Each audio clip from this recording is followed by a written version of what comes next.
Hello, my name is Ryan Hart, and this is FTT 210. This is going to be part 2 of the week 8 project. So what we're going to do in this part is go over the entire build of the muzzle loader. So pretty much covering from start to finish, and start is always going to be the unboxing of the product. So when we initially unboxed this muzzle loader, the issue that I first had with it when I pulled everything out and looked at everything was the inletted area for the lock was cracked pretty much all the way through into what is the trigger area. So I contacted the school, they contacted Traditions. Traditions pretty much said, yeah, it's fine, go with it. They said it won't affect the function or fit.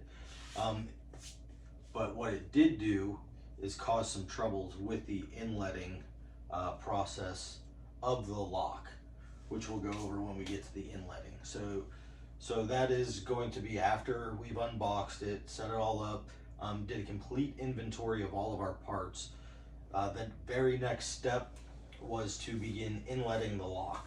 So with inletting the lock, the areas were pretty good as far as the actual lock portion on here.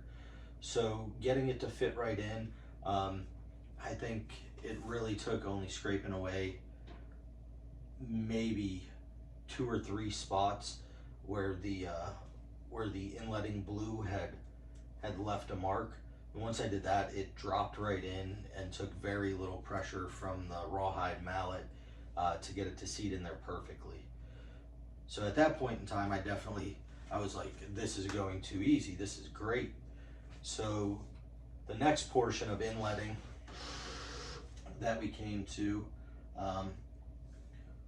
was going to be inletting this butt plate. And now before we had to do that, we had to clean all the brass, clean all the edges up, which for me was the easiest part of the process. So my brass came in a very good condition. I had very few production marks on the brass. So when it came to getting the brass prepared and cleaned up for its inletting, there was no struggle. It was a very quick, very easy process. Now what was not quick nor easy was inletting the butt plate. At the start of it, I'm not gonna lie, I wanted to quit. So the initial inletting, trying to get this top portion right up here inletted in, the wood was splitting, it wasn't coming out nice, it wasn't following its natural true path, but I just stuck with it and stuck with it. I think I had about 2.5 hours, honestly, into inletting this portion of the butt plate. So this was by far the most challenging area of the week 1 of the project parts, was inletting the top part of the butt plate.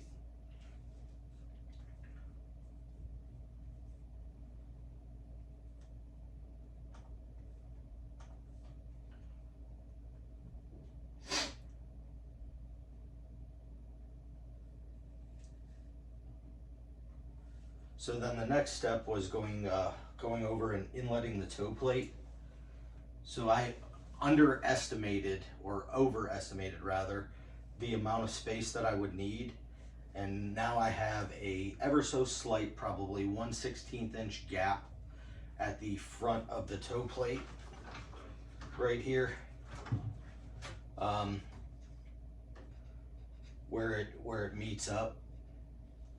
And I've considered using some wood filler and filling that in as we move into the next class, which is going to be FTT 211. So when we get there, I will probably backfill that in to make it more of a seamless transition. But other than that, there wasn't too much difficulty there with carving this portion out and then shaping it, making the angle perfect. I don't know if I was a bit of a perfectionist, but but I spent a lot of time with the file and trying to make sure it was like the precise angle and nice and smooth. And then, in my opinion, it did pay off right there because it sits nice and flush. I really wish I could get it to look more seamless though, and maybe there'll be some tricks for the trade in the next class that'll teach me to really hide that seam and make these two pieces of brass look like one.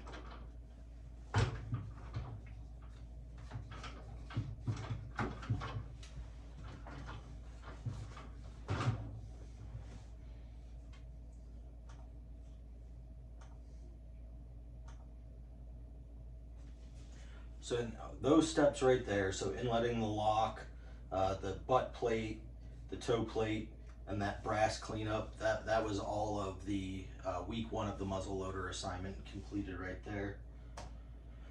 So as we go on to part 2, the areas that we had to do, we had to clean up and fit the thimbles, the brass thimbles, which hold the push rod in place.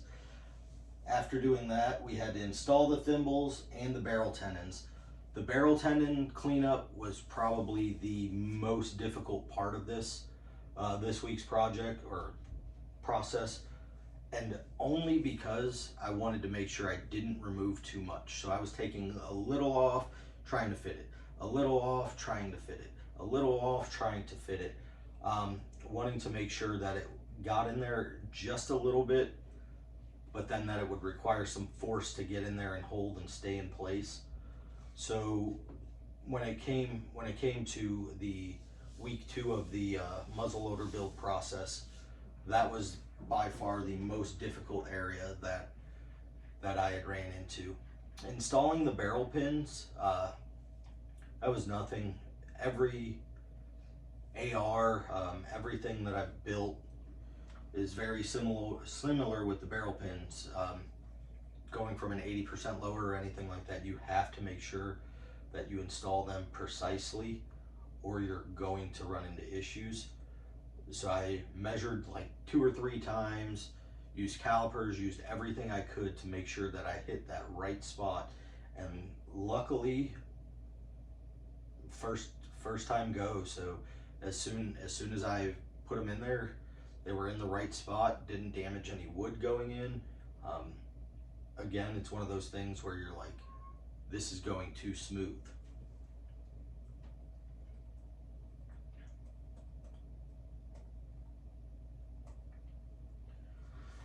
So now on to the 3rd week of the process, which came to inletting the trigger guard, the trigger, and shaping the back half of the stock.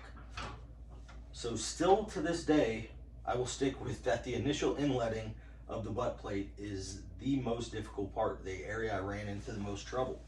So inletting the trigger itself, I put it right in, fit great, looked like it was sitting perfectly. Then I began to inlet the trigger guard. So as soon as I started inletting the trigger guard is when I started to notice that the trigger could use a little bit of TLC. And when if I were to take the trigger guard off, you'd see I was able to get it all flush all the way around in here. But that wasn't until after the trigger guard let me know like the major deficiencies, if you will, and I call them deficiencies, but just areas of opportunity where I could improve the inletting of the trigger guard. I was running into some issues too on the functions check with the lock installed and working the trigger at this point. So I removed the lock, did some more inletting, removed some more wood around the sear area, and I'm still running into dependability issues with the lock. It doesn't just immediately catch on that full cock every time. It's about half the time it does. It wants to slip past. So I thought about looking into the sear and trying to put some bluing on the sear and running the sear and seeing where it's slipping or where it's catching, taking it out and polishing. But I'm not really hell-bent to put that much effort into this yet because it does work, it does catch. I just don't know if there's some adjustments that need to be made. Now, shaping the back half of the stock was time consuming.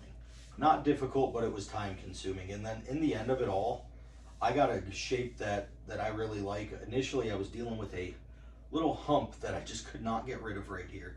This just noticeable difference. And no matter how much I tried to feather it out, I think, just removing more material in this area than back here, making that hump more noticeable. So I just took more time and really worked this area. And I've got a nice smooth transition running from the toe plate right up the comb of the stock. And for my cheek rest, it works perfectly. So when the iron sights are installed on this barrel, which I'm assuming will come in the follow-up portion of the class, because we're going to take the barrel out, blue it, or brown it rather, and really finish this rifle. So I figure that's where the sights installed will come in. So when we get there, I just have this feeling that it's going to fit perfectly. Just looking down the profile of the barrel, it seems to be ideal for me. So, and since it's my gun, the me in it is the most important thing. I don't know if there's any more material I'd like to remove. Sitting here, I ended up wet sanding this entire stock, so it's extremely smooth. It's as smooth as a baby's bottom right now. No hairs, no nothing sticking up, so proud of myself on that one.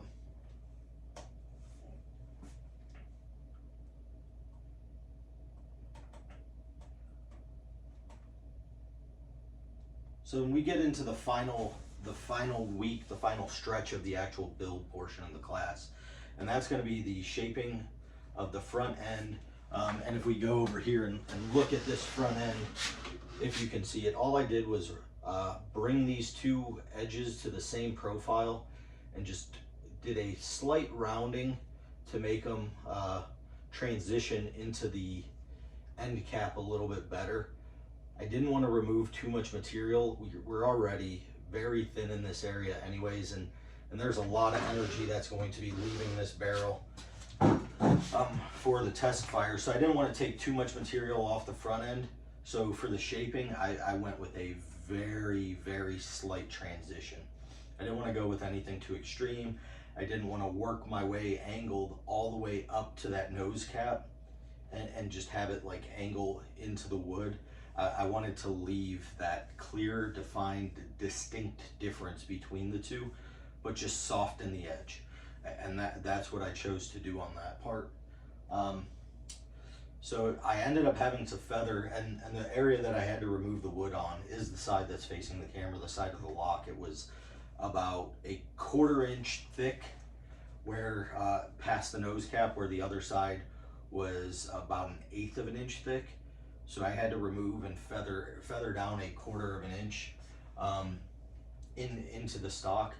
And just looking at it, I can't see where I removed the wood now, which to me is the telltale sign that it went well.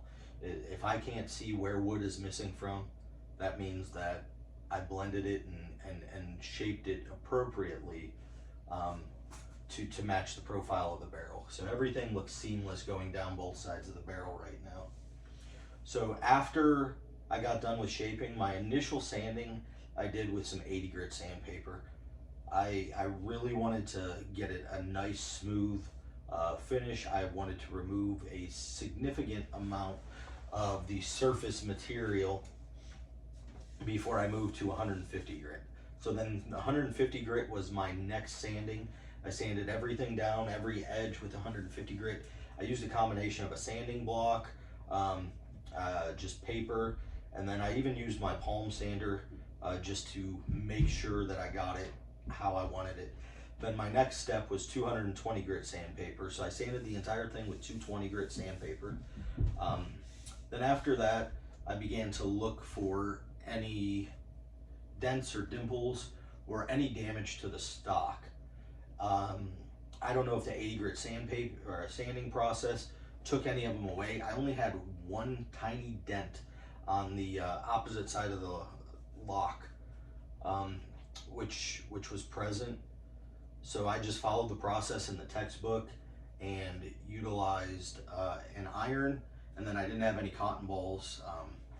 For some reason my daughters didn't have any left over, so I ended up using a terry cloth and soaked it in water, put it on the stock and just heated it up, brought it up to temperature, and I think it took about 5 times to fully remove the dent and make it no longer present. After the area cooled down, some of the moisture got away. I then hit it with some sandpaper to get the little loose hairs away, because the fibers, as they expanded, kind of pushed some hairs out. And then after that, I decided to wet sand the whole stock. So I just dampened the entire stock and then hit it with 220 grit. Sanding is kind of my love and my passion. At this point, prior to finishing, I may take the sanding down, depending on what the class recommendations are for the next class. I may take the sanding down and take it down to 300 grit, or maybe even 440, and make it super smooth. And again, wet sand it again, just to make sure I've got all the little micro hairs coming from the wood fibers off as I continue to sand it. But honestly, from going into this, I was overwhelmed. The idea of working with woodwork has always been the bane of my existence. Since shop class in 6th grade, I learned that I am not that good of a woodworker. But I'm ultimately surprised and happy with the job that I did on this muzzle loader. Overall, to me it turned out good, and I can't wait to finish it the rest of the way.